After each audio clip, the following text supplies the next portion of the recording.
Good day, viewers, and welcome back to again another episode of Regional Review, where we update you with the current events happening in Kavango East, Kavango West, and Zambezi region. I'm your host, Elliot Ipinge, and today we'll be unpacking quite much of information in terms of events that have happened on the past few weeks. So stay tuned for the first segment of the show. Namibia is a land of movement, with waves that never stop reaching forward. Here, adventure is not something we search for. It is something we are born into. In every corner of this country, creativity rises, from artists, from athletes, from dreamers. And when the world comes to explore Namibia, they discover something extraordinary. Because when sport moves people, creativity moves ideas, and tourism moves the world toward us. Something powerful happens. A platform where movement meets imagination, where industries connect, where opportunity grows, where Namibia's next chapter begins. Welcome to the Creative Sport Tourism Expo. Exhibit, partner, experience. Creative Sport Tourism.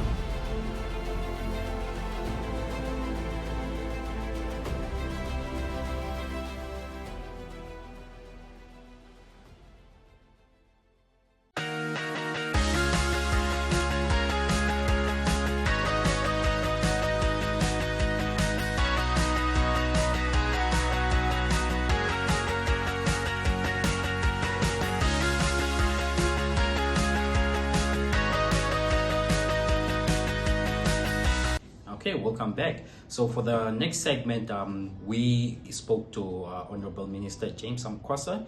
He came here to Kavango East region, specifically Rundu, to sort out the chieftaincy dispute of the Vadziriku Traditional Authority. So this dispute has been going on for the past 7 years, which effectively left the traditional authority without a homper. So listen to what Sankwasa and his delegation had to say at this consultation meeting. Myself, when I was given a platform as the chairperson of leaders assigned at that time to Kavango East, I had said, and I want to repeat, during the memorial service, the chronological chieftainship of the Diriku people was outlined up to the late chief, period of reign. And I had said, I never had a single instance where the chieftainship of the Diriku people ever ended in a court of law to be decided on the principles of the white court method. During that memorial service, I never had one, and I said so. And my wish at that time was, I hope the Diriku people will follow their culture and tradition in choosing a successor to Chief Chiamin. That was my wish, that was my request. Unfortunately, my wish has not been fulfilled. The Diriku people find themselves in the High Court. And without a traditional leader, from 2019 to 2026, something that I must say is a shame on an African community to be without a leader, because they all can't agree, one with the other. Simply because, as Africans, we have abandoned our traditional method and procedures of electing and nominating a chief, or inaugurating a chief. We have gone to politics.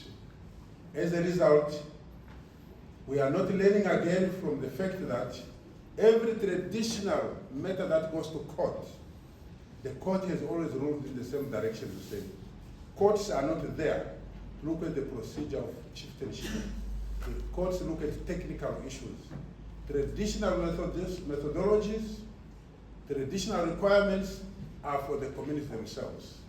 Hence the matter that was put to the High Court was referred to the Minister and I'll read to you what the court order is. 1, I make the following order. This is the court order of the 30th of January 2026. The decision of the second respondent, the Minister of Urban and Rural Development, taken on or about 12 September, approving the designation of the third respondent as the chief of the Diriku is reviewed and set aside. In other words, there is no chief in the Diriku tribe. It's a tribe without a traditional chief. So if anybody else was going around saying, I'm the chief, that was a mistake. Because there is no chief.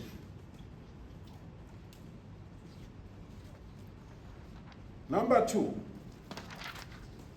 the matter is remitted to the second respondent for reconsideration and decision in accordance with the law. The second respondent was the Minister of Urban in this High Court decision. A proper determination of what the customary law of the succession for the Diriku traditional community is in compliance with Section 12.4 of the Traditional Authority Act. That's exactly where I'm here today. What is the traditional and customary law of succession of the Diriku people? That's what I need an answer for from everybody who is here. Because that will be in compliance with Section 12.4 of the Traditional Authority Act 25 of 2000. Provision of reasons explaining the determination made and why the succession candidate satisfied the requirement. After I have established and satisfied myself about your customary law of nominating, designating a chief, then I'll make a determination based on those facts to approve who must be the chief. I must provide reasons, and the reasons must come from you. The second respondent shall make such reconsideration and the decision within 90 days of the date of the order, or such further period as may be agreed between the parties. The first, second, and third respondent shall pay the applicant's legal costs. Those are the orders. Therefore, in terms of the court order, in terms of the traditional setup of the Diriku people, you don't have a chief. You have to give me a chief today. You have to give me a candidate who government must recognize and accept as a chief. After the death of the late Hompa Siambi minister received 3 applications of chieftainship. 3 applications came from you vying for the position of chief. The first application was for Mr. Felix Murauri Mashika, who applied on the 31st of August 2021, signed by Chrysatas Rikoro, chairperson of the Chiefs Council, which was received through Kandira Amomo legal practitioners. Why it went to the lawyers is what beats logic here. Why a nomination form must go to the lawyers? Is this your culture? Is this your tradition? The minister forwarded the lawyer's letter to the government attorney for them to respond on behalf of the government on the 10th of November 2021. At the same time, government attorney wrote to the ministry about the affidavit of Mashika, served at their office for the ministry to information and records. The ministry also wrote to the attorney general requesting for legal advice on 29 March 2022, which was responded to on 1st of June 2022, advising that the minister may consider an application for designation as the chief in the absence of a governor's signature.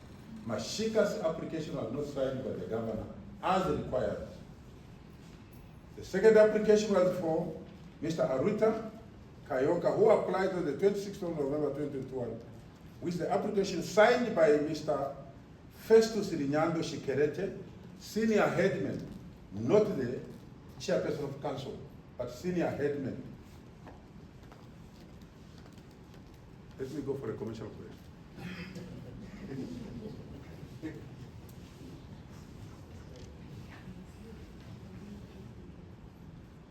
Upon scrutiny of the application, it was discovered that the application was not submitted through the Chief's Council, but through the lawyers, and signed by the senior headman. As provided for under Section 5 of the Transitional Authority Act, which was then sent back to the Office of the Governor on the 9th of February 2022. The Governor responded on the 16th of May 2022, forwarding another application, the third one, compiled by Mr. Muyenga Joseph Mavara on the 28th of April 2022, signed by Chairperson of Chiefs Council. The Chairperson of the Chiefs Council signed 2 applications. That calls into the question of how credible is that person. Signing 2 different applications, recommending 2 different applications. Is this person credible or not credible?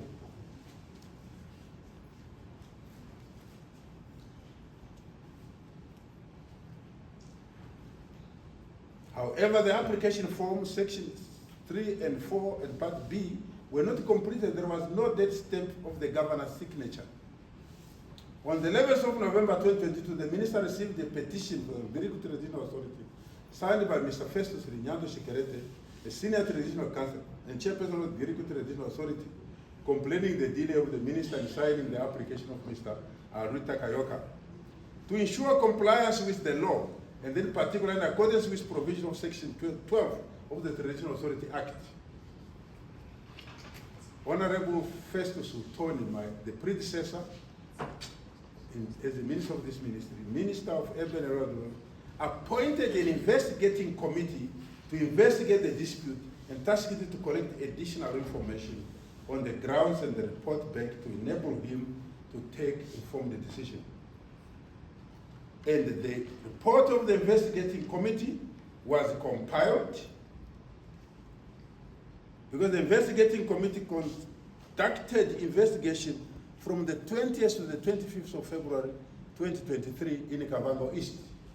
This is the report of the investigating committee, wherein all parties to the dispute were interviewed, including the neighboring traditional communities, who gave evidence as to your culture. The recommendations were put in this report, on which the minister must answer.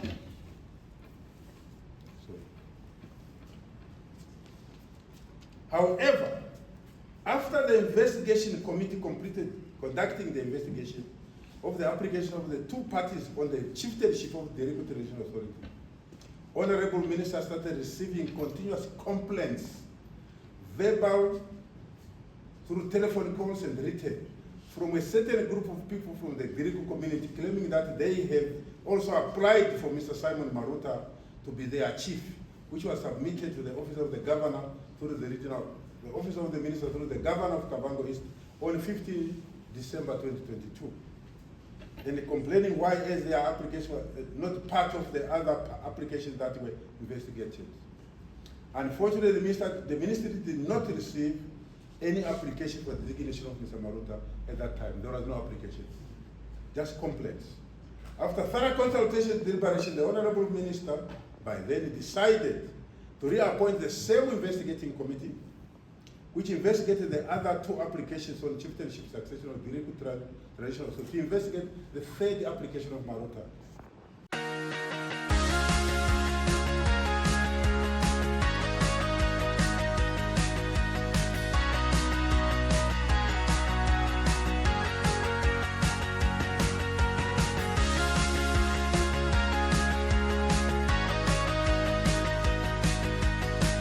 Okay.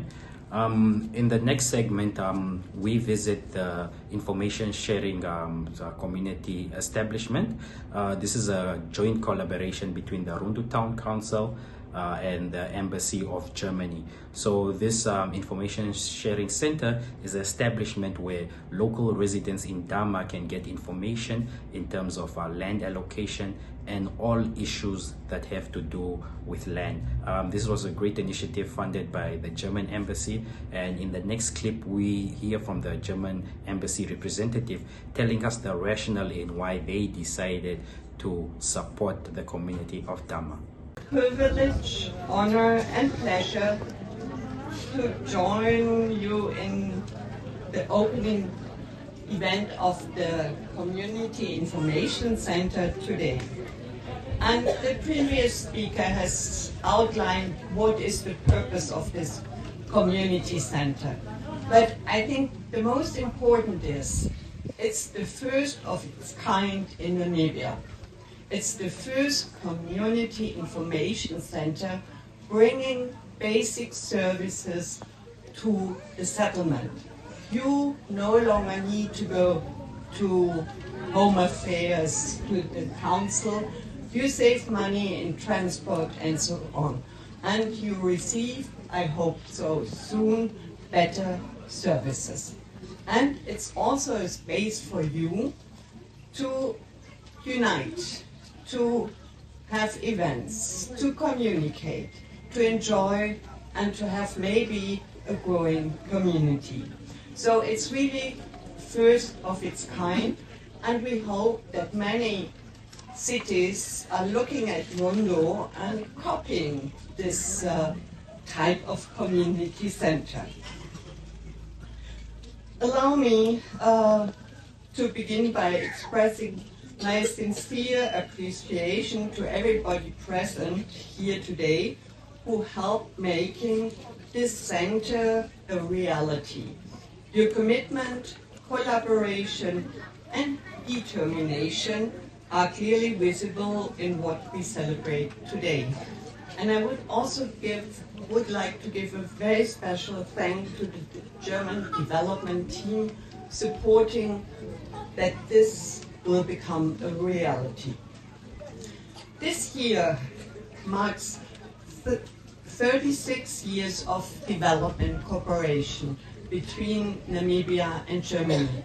It's not only 36 years of development cooperation, it's also 36 years of diplomatic cooperation, cultural cooperation, music and sports cooperation. So we have walked a long way together. This partnership is built on trust, continuous adaptation, and shared learning. It's a relationship that has evolved alongside Namibia's own development journey, responding to new challenges and opportunities together. Importantly, the cooperation is grounded in partnership and collaboration. We work alongside, we work with the government, we work with communities, we work with regional councils, and so on. And the focus area of our shared engagement and development cooperation is the sustainable and inclusive urban development. As Namibia continues to urbanize at a really rapid pace, now roughly 50% of the Namibian population are living in urban centers. And in this regard, Ndama is at the forefront of both the challenges and the opportunities, and the previous speaker mentioned it.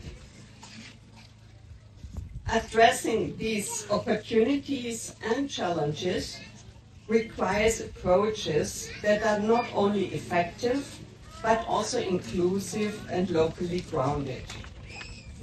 We have learned that lasting progress depends on integrated approaches that connect planning with implementation, that brings together different sectors, and that place communities at the center of the process. The experience here in Ndama reflects exactly this, a community-centered effort that links vision with practical action on the ground. At the same time, the Ndama Community Information Center represents something more. It's an example of innovation and practice. I mentioned it before.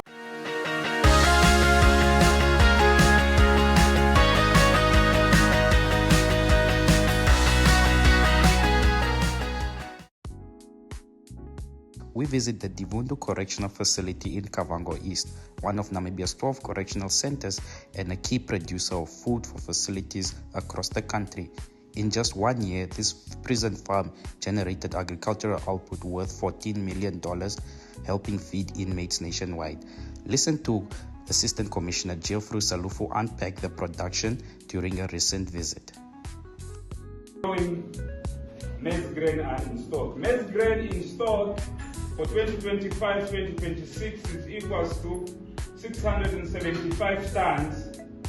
This total can cater for plus minus 8 months, calculated at an average consumption of 77 tons per month. So that means that from June this year to January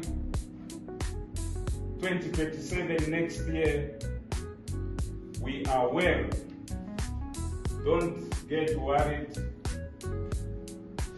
Honorable Governor, about the supply of the facility and police stations. We are set up to that January 2027. And by that January 2027, we already again harvested another grains and add to the one which is in the stock now. That is the maize grain now which we are having. We are also having grains of wheat grains. Currently, wheat grain in stock is 516.2 tons. This total will cater for plus minus 9 months.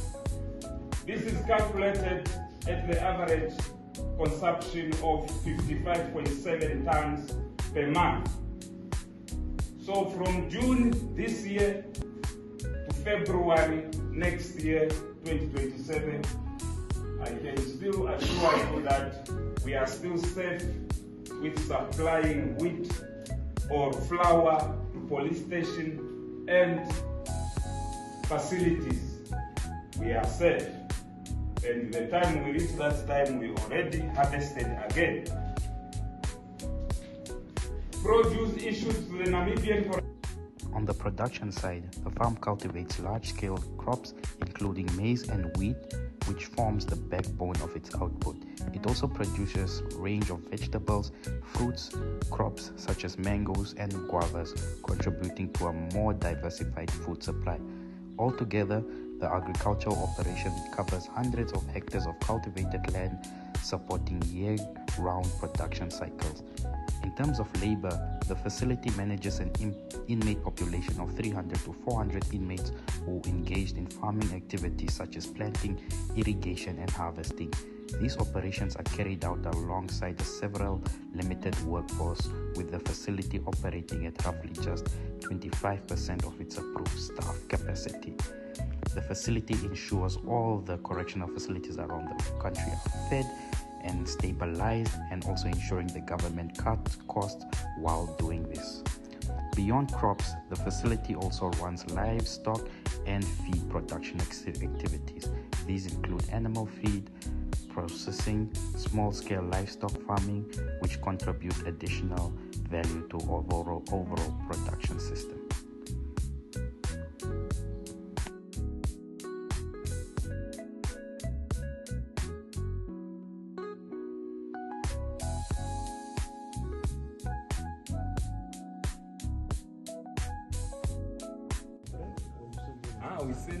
We trained them already. There is already, every facility has got a bakery. Yeah, so we just send them flour. Sure, just send them flour.